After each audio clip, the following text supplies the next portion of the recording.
Hi, welcome to Tales of Dread. I hope you're all set. I'm ready to tell you some stories about skinwalkers and wendigos. So enjoy and don't forget to like, share and subscribe. Many thanks. Now let's begin, dear. From Boulder Equestrian 9914. Don't hunt horses. Since then, I've lived with them. As far as I can remember, I started riding when I was about 5 years old. I live in Colorado. There are a lot of deer and elk in this part of the countryside where I used to ride my horse. I've only ever boarded my horses at barns near the back country, where there aren't many cars. I would often take my horse Raj out for sunset rides in the large fields behind the barn. During those rides, it was common to see small herds of elk or deer running through the roads on the other side of the fence, or sometimes in the field with us. Nothing unusual. Just the usual evening crowd, along with coyotes and red foxes. To be honest, I've been interested in the legends of skinwalkers, wendigos, and other cryptids for a long time, but I've never really believed in them. I've never seen or heard of anything like that, and I haven't seen or heard of anything like that either. At least, it's not in my area. Mountain lions and black bears are the most dangerous animals in my part of the state, but they usually stay far away from people, unless you live in the Rocky Mountains. I never worried about being alone in the dark because of this. Horses, which are prey animals, are very sensitive to any kind of danger, so I always felt safe. But late in December, on a night, something happened that will always be in my mind. This took place a long time ago, so my memory may have filled in some blanks here and there, but there are some things I will never forget. Many of the horses on the farm lived in the dry lot across from the field, including my big black gelding Raja. There were also some larger draft horses living with our smaller quarter horses and Arabians, and because of the size difference, injuries were fairly common. One morning, when I went to the barn as usual, I saw that one of my friend's horses had deep cuts on her chest and shoulders. They looked pretty skinny, and the whole herd looked pretty upset. Some of the other horses still snorted or flicked their tails in alarm. This horse had a bad habit of getting too excited, and I thought she must have run into the barbed wire fence, because a small section of it seemed to have fallen down in the wooded part of the dry lot. The vet was called, and she turned out to be fine. But as the days went by, the horses got more and more upset, especially when elk or deer were around. This was strange because they saw them so often when they were walking through the fields. Soon, more horses showed up with the same deep scratches on their haunches, shoulders, and sometimes even their necks as the first horse. We thought for a while that it might have been a cougar or a group of hungry strays. There were a lot of those around. Even so, the wounds never seemed to fit either of them perfectly, which was strange. We never really figured out what was hurting our animals. It made no sense and was very scary at the same time. Late in December, it was a cool night, and I was on my way to the barn to ride my horse. As I drove up the driveway, I passed the dry lot. I saw the horses running around their pen with their tails up and their heads held high. I looked over to see what might have scared them because I was curious about why they were so upset. At first, all I could see was what looked like a deer standing in the middle of the field. It looked like a pretty big buck, which made my car come to a stop. I looked at this deer for a few more seconds before it turned its head and looked right at me. When I saw its face up close, it made my blood run cold. This animal, which I thought was a deer, had two dark eyes that looked forward and was so thin I could see every bone in its body. Yet it was much larger than any deer or even elk I'd ever seen. It looked like it was staring right into my soul, and its face almost looked like it was made of bone. Its front legs were crooked and looked more like dog legs than deer legs. And as I kept looking at it, the cold fear in my veins grew like a cloud of smoke. Everything in me told me to turn around and get out of there as quickly as possible, without any notice. It turned around and ran through the field and up the small hill that led to the road, disappearing into the growing darkness. Since that night, I didn't feel safe keeping my horse at that barn, so I quickly packed up and moved. I was pretty sure that whatever it was that was attacking the horses in the field was that thing, but I hoped I was wrong. I moved barns soon after that, and for a few months I never saw or heard anything like that again. I tried to convince myself that it was probably just an elk with chronic wasting disease, which makes deer and elk lose a lot of weight and look much scarier. But after learning more about crypto, I think what I saw must have been a skinwalker or something similar. Whatever it was, I know for sure that deer shouldn't be hunting horses. I hope I won't go through anything like that again. Now, I try not to go to the barn by myself at night because I don't want to run into something like that. Again, the encounter with the creature happened in Algonquin Park. I'm a teacher from Barry's Bay, Ontario, and since I have the summers off, I spend almost half of each August going on canoe trips in the nearby Algonquin Provincial Park. Most of the park is not wilderness by any means, as there are many logging roads.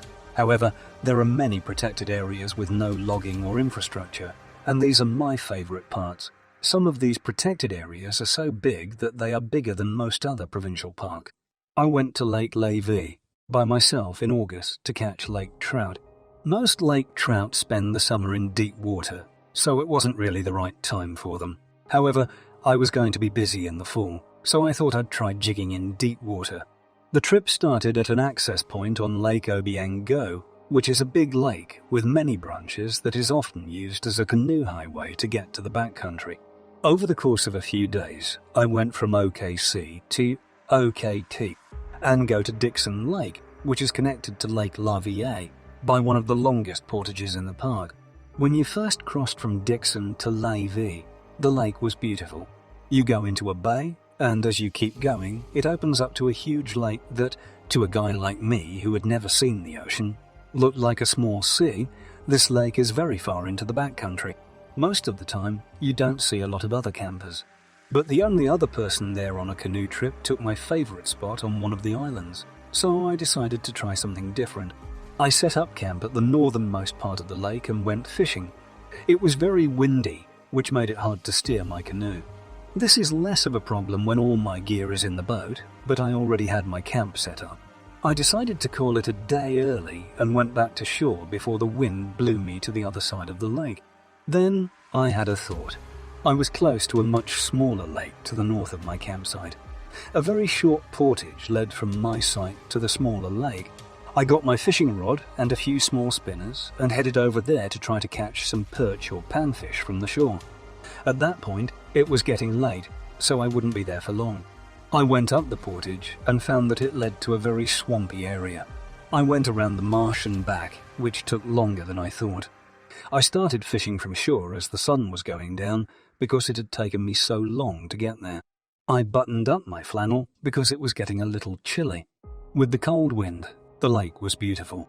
The sound of something breaking to my right quickly took away from that beautiful moment. Bears and moose are the only animals that make noises like that when they move. Both are things you don't want to mess with. The problem was that this animal was between me and the rest of the shoreline, which would have led me back to the marsh, the portage, and my campsite. I decided that to get to the shore of Levis, I would have to cut through the thick forest. To get to my camping spot, I was glad I had my flashlight with me because it was getting dark. I went into the woods, and after about 15 seconds, I heard that animal again. I stopped dead in my tracks and stopped talking. I heard it keep going for a second before stopping. When I kept going, it kept going with me. But when I stopped, so did it. At this point, I was scared to death. I turned on my flashlight and shined it behind me, but I didn't see any eyes shining back. I was just there with my flashlight, I swear. After that, I started to walk faster and shine my light back every few steps for the next 2 minutes. I was a little scared because I didn't want to be eaten by what I thought was a mountain lion or a bear. I finally tried yelling at it to scare it away. I turned around and yelled as loud as I could, as if I were calling out to someone.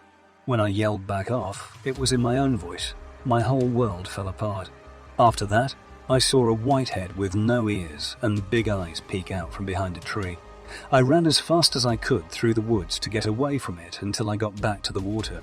I ran along the shore to the left until I got to my campsite. I threw everything I owned into my canoe as quickly as I could. I just threw my tent, sleeping bag, and everything else inside it into the canoe. I got my backpack and water filter and put them in as well. I got in the boat and paddled as quickly as I could, but I forgot to get my bear hang. I honestly didn't know where I was going, but every part of me told me to just leave. I was sitting in my canoe in the middle of the lake, and it was completely dark. Most of what I was thinking about now was what had happened that night. I didn't sleep. I stayed in my canoe and waited until morning. I had the nerve to go back to my campsite, quickly grab my bear hang and canoe across the lake to the other side of the lake, where I would fold and put away my gear the right way. Believe me when I say I'm never going to camp on Lake Lavie again. My grandmother's skin was taken from maple by something. Just over a year ago, my dad took my siblings and me to our cabin in the woods. While we were there, we went boating, squatting, and playing badminton, and we had a great time. Move along. A few days before the end of our trip, I started to feel scared and paranoid, like something bad was going to happen. I think it might have had something to do with the fact that we talked about skinwalkers there, and I remembered later that saying the word skinwalker, or talking about them, is supposed to bring them closer to you. I told my grandma I was scared, and she laughed and told me I was being silly. I insisted that something might be in the woods with us, but she told me not to talk about it, especially since I was so scared. At 6 o'clock, we were still in the woods. I was in the room where we were staying. I didn't want to play board games with the rest of the group, so I just sat there and looked out the window. When I saw it, it was then. It looked like my grandmother, but it wasn't quite right. Her arms were too long and went down to her knees, and she seemed to be taller than my real grandma, who was really short. This wrong-looking version of my grandma was just wandering around aimlessly in the woods. Then I saw her walk over to the shed and just stand there, not moving at all. I was shocked. I felt compelled to keep watching, but when I heard someone laughing in the kitchen, I woke up. I followed everyone back into the kitchen. My grandmother was putting wine in a glass. I asked my grandma what she was doing outside and how she got in so quickly, but she gave me a confused look and said she had been inside the whole time. A sudden sense of dread rushed over me. I ran back to that window to look outside, and my younger sister followed me to see what was going on. As we walked together to the window, we saw a person run into the woods. We both agreed that it would be best not to talk about it, because no one would believe us. I'm not sure what it was, but I think it was a skinwalker. I said its name so many times that it looked like my grandmother, but it still couldn't get it right. This is the first time I've told this story. You can call me crazy, but I want to go back to that cabin. I'm curious to know what it was. I'll even try to get my family to buy cameras so I don't have to see it in person. But now I know not to say skinwalker out loud in the middle of the woods. There's something like a skinwalker in Finland. Captain Stark told me about it last November or December, so it's been about a year. I was about to go camping. I left early in the morning because during the winter in Finland, the sun doesn't rise, so I only had a few hours of light before it got completely dark. I took my hunting knife, my hunting rifle, and a gas can with me when I left. At first, about 20 kilometers in, I just rode around in the woods. I could smell this awful smell. It made me gag. Even though I hunted moose every year and had found many dead animals in the past, I had never smelled anything so bad. I looked for the source of the smell, but I couldn't find it. As I kept walking, the smell went away, and I tried not to think about it until I got to my campsite a few hours later. I checked the gas in my snowmobile after setting up camp. It was almost out of gas, so I started filling it with the extra gas can I had brought. It was getting colder and darker, so I started a fire and laid down to rest. A small clearing was where I decided to camp. If there was enough light, I could see pretty well all around me. I was surrounded by thick woods, but I could only see about 200 m away from camp when it got dark. My fire was going out, so I ran to the edge of the woods to get some firewood and kindling to bring back to camp. I was able to keep my fire going, but that smell was back. I wanted to leave because the smell was so bad, but it was too dark and cold now, and if I didn't keep an eye on the trail, I would get completely lost. So I decided it was best to stay where I was and deal with the smell. I noticed that this smell was getting worse over time. When it stopped getting worse, I quickly took my headlamp out of my bag and put it on. As I looked over the nearby wood line, my heart sank when I heard the voice of my cousin, who should have been 100 km away. As I kept looking around, I noticed a red eye at the edge of the ones. Then I decided to pack up and leave, but right before I could start the snowmobile, I heard fast, frantic footsteps in the snow, and something pulled me off the snowmobile. It started pulling me into the woods with a lot of force. I had a knife on my belt, so I took it and started stabbing at the thing's hand until I hit something and it let go of me. At the same time, A horrible scream that sounded like a mix of a woman and an elk filled the air. I still had my headlamp on, so I looked at what I thought was running away from me. It looked like a half-rotten wolf. I was completely shocked. Even though it had only been pulling me for a few seconds, it had already pulled me quite far into the wands. I started to run toward the snowmobile. I pulled on the cord when I made it, hoping it would start, and it did. I ran away. I was going a little too fast, and about half of my things flew off the snowmobile. I still had my rifle, but I was going too fast on that small trail, and I started to hear more screaming around me, as if there were more than one of those things. Even worse, they seemed to be keeping up with the snowmobile. I had to be going about 80 kilometers per hour. I got to a long straight part of the trail, so I turned the gas to full, grabbed my rifle, and shot at one of the screaming people I saw in the woods. I was hoping to hit one, but I don't think I did. The screaming just stopped at one point, but I kept driving home, and it took me about an hour to get there. I ran inside and shut and locked every door and window. I think I eventually fell asleep because I remember waking up the next morning at 10:26. I picked up my gun from the ground and went outside to make sure everything was okay. I took a look at my snowmobile. Then I found a piece of pure black hair stuck on the hook at the back of it. And on the back, I saw these huge claw marks. I started walking back to my house and saw that my front door had similar claw marks. I brought these things home with me, but where were they now? They know my address.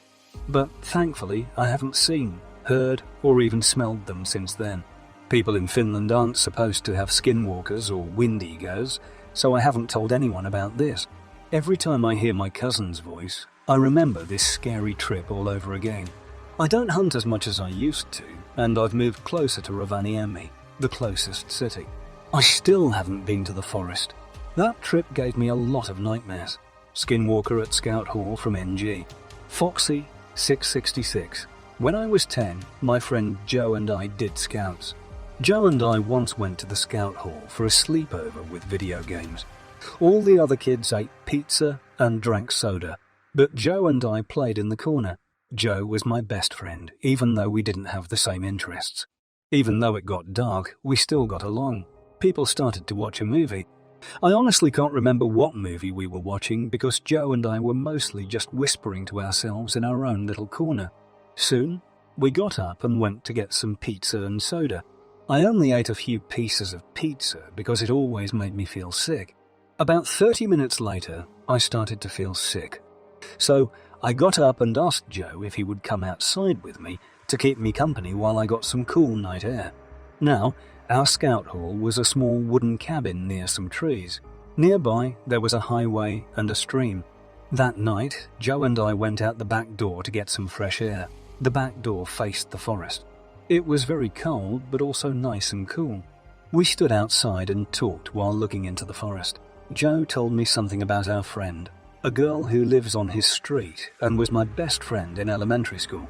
He just stopped in the middle of what he was doing. Then he whispered or yelled, "Did you see that?" he asked.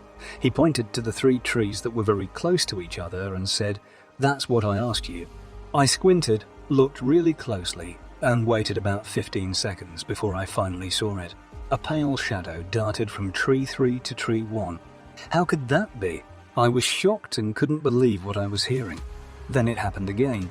It went from tree 12 to tree 2 and back again. "You didn't see any order at that time, right?" Joe asked again. "Yeah, I did. We should go back into the house. If we stay out here too long, we might get into trouble." I said, "Joe agrees with you," but I didn't take my eyes off the 3 trees. We were both at the top of our scout unit, and the leaders would call us if they really needed us, or if we weren't supposed to be somewhere.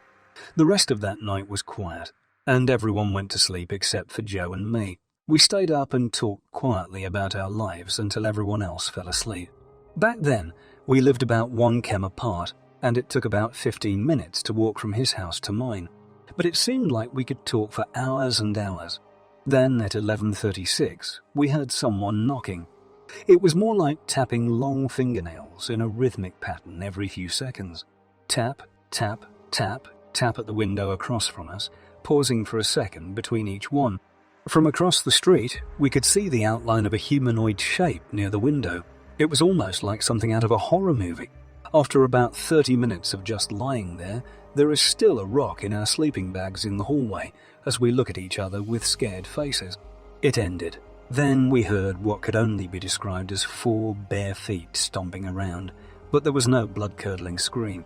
We were both frozen in shock, fear, and disbelief for about 10 minutes. Joe asked me what that thing was, but I didn't know. I just couldn't say anything. I was crying, and all I wanted was for my parents or someone else to get me out of this place. When I finally got my voice back, I tried to talk, but at that moment we heard something coming from the forest. I think the scream came from the stream. It was so loud and far away that neither of us could fall asleep. The search for things from Daniel 7, E. In August of the year 2021, I started hanging out with Nick and Belle, 2 guys my age. One day, we decided to ride our bikes to a graveyard near their house. We got off our bikes when we got to the graveyard, which was after 5 minutes. We were the only ones there, and it was daytime. Nick and Belle went over to sit on the grave of a random person from the 1800s. I told them it was rude and that they should get off the grave and show respect, but they said they didn't care and laughed about how they were going to hell. After that, though, they made things worse, beginning to jump on the graves.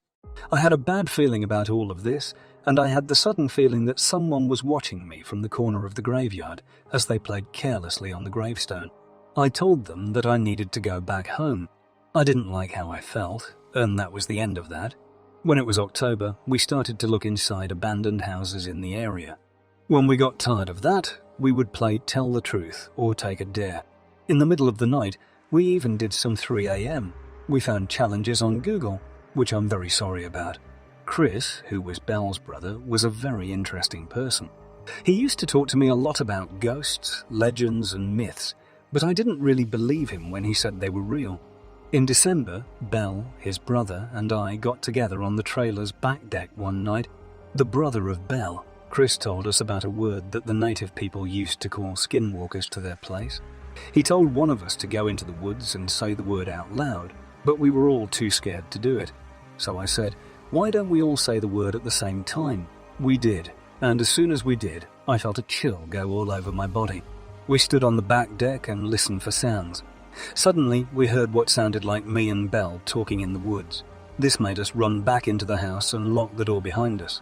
After that, it was a Tuesday night in November. We were on our way to get my mum's car so that she could drive to work the next day. She was tired, so she went to stay with a friend, so we offered to help her get it. She gave us permission to go and the keys, and my friends and I left. We got to her car, and I got in, put the key in the ignition, and started the car. I pulled out of the driveway and went to the woods near the house to pick up my friends. We went around the block and turned onto a back road where the speed limit was 45 m. I was going almost 70 for some reason, but as we were driving, I saw 3 deer on the side of the road. These deer were acting very strangely. When one ran in front of the car, I almost hit it. But as this was going on, it seemed like time was moving slowly. The deer that ran in front of us seemed normal, but the small one on the side of the road was strange. I saw it stand up on its 2 back legs, and I swear I saw it change from a deer into what looked like a blonde girl with sharp teeth. We ran to the house and called it a night. After that, in February 2022, the weather started to change from winter to spring. Chris and I decided to go to the nearest field to see if we could see the thing that's been following me on camera. I brought a knife, a baseball bat, and a GoPro with me. Chris, on the other hand, had a BB gun in a cheap headlamp. We were soon in the field across the road. We went into this bush and chose a place to hide while we waited. After a few minutes, we seemed to have found what we were looking for. We tried to find it. I'll never forget what I went through that night. We were sitting in sun bushes under some trees when we heard what sounded like 20 deer running around us as if they were being chased. Then, when that noise stopped, we heard what sounded like a big bird flapping its wings above the trees. While we were listening, I pointed out that something was coming at us from deeper in the woods. I said that we could hear branches breaking and trees being pushed over. Chris and I were so scared that we ran out of there as fast as we could. As soon as we came out of the woods, all the sounds stopped. There was no noise in the woods. Before we got there, we decided to call it a night and go back to the house. As we left the field, I looked back up into the trees and saw 4 glowing orange eyes looking back at us.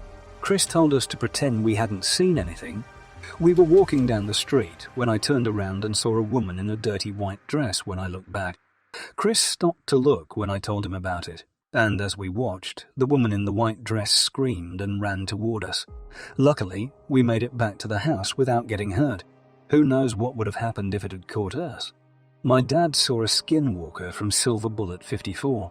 Even though he's 60, my dad is still about 6 feet tall and weighs between 202 and 120. He's a real man's man. He went to the USMC. He worked at a prison and wasn't afraid of much, except for death and God. He also used to think that everything supernatural and paranormal was a bunch of nonsense, but his trip to Dayton, Ohio, changed his mind. Since traffic is one of the things he hates, he decided to stop at the first place he could get away from people. He got out a horse blanket and a pillow, curled up in the back of his truck, and went to sleep. It was a warm, clear night, so sleeping was very relaxing. He was startled out of his sleep when something hit the side of his truck. He set himself up and started looking around, but he didn't find anything. 3 nights in a row, this happened. He would pull over in a quiet place, sleep for a while, and then be woken up when something hit his truck. He took out a camera and tripod he had with him and set them up right next to the left side of his truck, since all of the bumps were coming from there. At 4 a.m., he hit the record button and went to sleep. When he woke up, he checked his camera. He kept looking for hours, but he didn't see anything until 3:30 am. He could only see what looked like 2 feet walk up to his truck stop, stand still for a minute, and then walk away. The weird thing is that it was only feet. There were no legs, knees, hips, torso, or arms. On his last day, he looked around the area but didn't find anything strange. He stayed up all night because he wanted to know what the heck was going on at 1:15 a.m. and drank Monster energy drinks. Something was walking toward his truck and he heard it. He looked up and saw something that sounds even worse than anything else I've seen myself. He said it was at least 10 feet tall and had red eyes and black hair or fur. He was sure he was dreaming, so for a moment he shut his eyes tightly and then opened them. He thought the thing was right in front of him. He thought that if he turned around and looked at the right side of the truck behind him, that thing would be standing there and staring at him. So instead of turning, he sat still until the sun came up. Then, when he got back home, he took tail out of there. He told me I should never, ever go to Dayton. Still, I have never been to Dayton. His experience does intrigue me. What did he see? Does it still exist? What did it mean to this day? None of those questions have been answered yet. Those are not my Edo custom friends.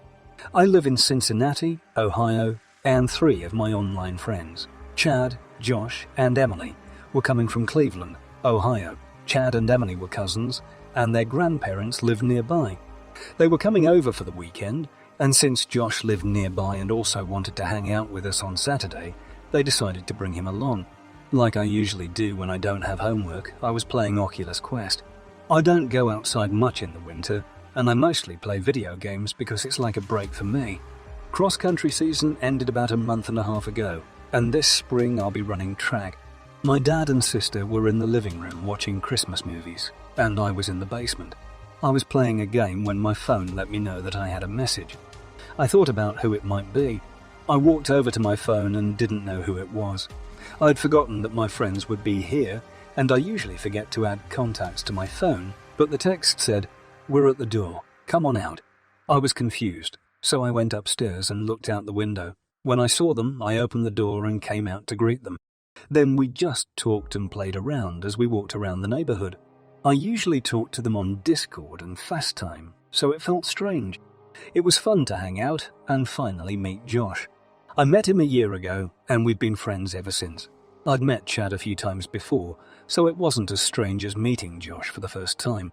Chad is probably one of my best friends. I've known him since I was 10 years old. We broke up a few weeks before this, but we're still friends, so it was awkward to see Emily again. We talked and hung out together until 8:30 p.m. After that, they had to go eat dinner. I went home, and about an hour later, I went for a run.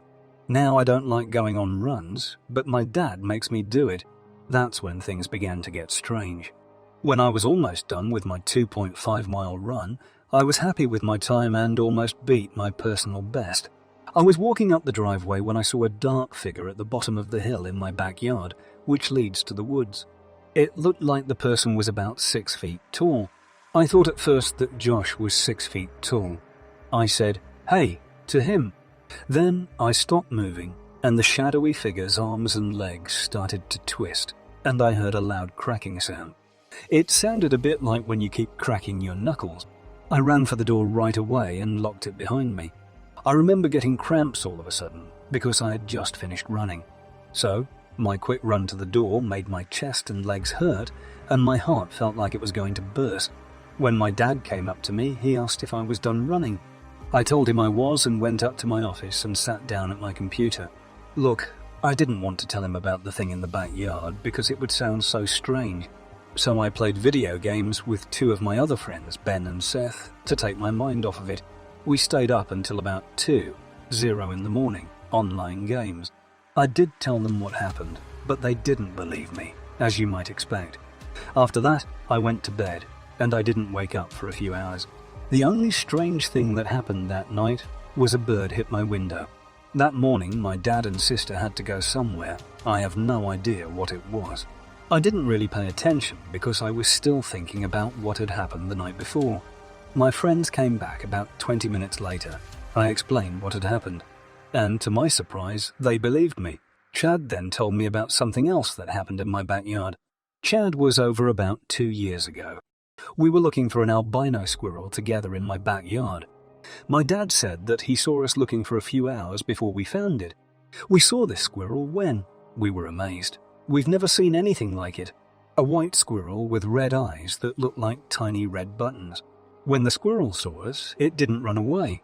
Instead, it just stared at us. Then something crazy happened. Before it fell off the tree, its head just kept turning and turning. We looked where it hit the ground, but there was only blood and no squirrel. I thought it was really strange. It seemed more like a dream when I thought about it. But when Chad brought it up, it all came back to me so clearly. But Emily didn't at all believe that. We planned to play a virtual reality game with each other later. Josh and Chad went to get their virtual reality via headset. Emily asked me to show her where I saw the figure in the shadows. I took her out back and showed her where I saw it. She went to the edge of the woods to see if she could see it herself. It was scary to think that it was still out there. I thought it was odd, but I went with her anyway. She followed us, and we walked until we met Josh and Chad. That was strange, because I had just seen them going home to get their headsets. All of them just looked at me. When their mouths slowly started to open more and more, it scared me. So I looked at their teeth. They weren't normal. They were too rough and sharp, more like needles than teeth. "Jack, come on," Josh said to me in the strangest voice I've ever heard him use. "We want to show you something." I told Emily that we needed to run, and we both did. The air was filled with a loud, painful scream. We heard them running after us, but their feet sounded more like horse hooves.